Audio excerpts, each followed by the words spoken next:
Friday the 13th slashes its way onto the Nintendo Switch, but how does this near 2-year-old port hold up on the handheld console? Let's take a look. So for starters, Friday the 13th, the game, is essentially a very extreme version of hide and seek, but instead of running around the corner, counting to 10, you run after your friends with a f***ing machete. Now, being a 2-year-old game, I was expecting this to look very rough around the edges, and admittingly, it does. You know, the character models especially is something that sticks out and really does feel dated. But, you know, there was times where I was walking around as Jason in the moonlight, and this game actually looks pretty good, especially for a Nintendo Switch game. Now, this game may seem like a mindless waste of time, and yeah, it is. This is Friday the 13th in all of its goodness, but there's actually a lot of strategy here, especially in terms of which character you choose. So this is a 1 versus 7 game. You can play this game online and offline, and there's actually a lot of strategy that goes into it. So, for example, picking your Jason. You can pick different Jasons throughout the movies, and each of the Jasons does have their special abilities and weapons. So some of the Jasons are faster than others, and some of them obviously are slower, but more powerful. So you're going to have to pick and choose and really trial and error these Jason characters to see which one fits your playstyle. Now, if you are the camp counselor, it's a completely different game. So some counselors are faster than others. Some counselors don't make as much noise. So again, trial and error, and especially what your team needs at the time, because if you are playing online, you are working with teammates to try and outrun or escape Jason. Now, Jason does not make this easy because Jason has a bunch of these paranormal abilities, including teleporting, and this really cool ability where you can turn on your, I'm going to call it serial killer sensor, where you can see if camp counselors are in different cabins. And if they are, the cabins will turn red. So this was one of my favorite powers as Jason.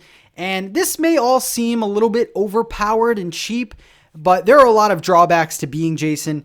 Mostly, you know, being slow and getting stuck in traps that the camp counselors put out, like bear traps, sparklers, which slow your Jason down. So there is a lot of balance in this game, and that was one of the things that I really took away from this experience. Now, I did mention the online aspect of this game. However, there are some offline modes, and the first one is kind of like free play, which is essentially online without people being online. So you play as Jason, you take on 7 bot characters, and this is pretty fun. There are quite a bit of maps to choose from, but the AI is admittingly really dumb.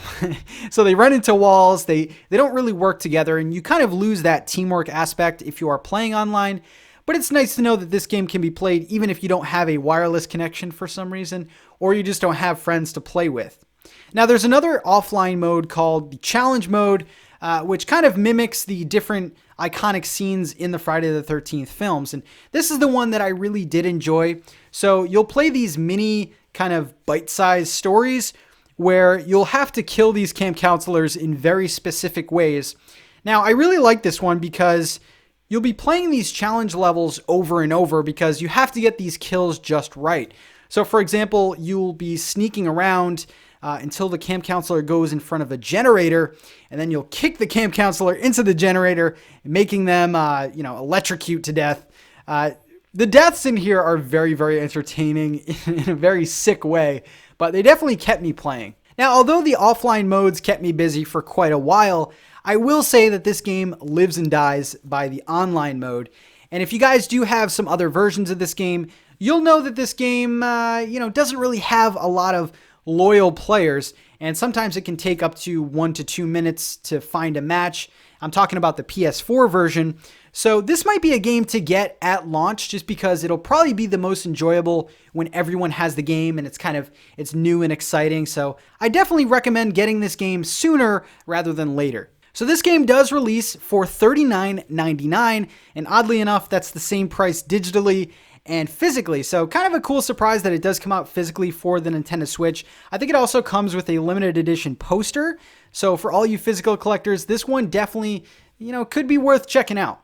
So to wrap this review up, is Friday the 13th worth it? Now, $39.99 is a budget price, but there's not a ton to this game. The replay value of this game is playing it online with your friends and kind of living out the different scenarios to escape Jason. Now, there are a ton of ways to escape Jason, whether it's getting, all the parts to a phone and calling the police or escaping in a boat or a car. So there's definitely a bunch of scenarios, especially with that challenge mode where you can play out the different movie, the iconic scenes in the movies.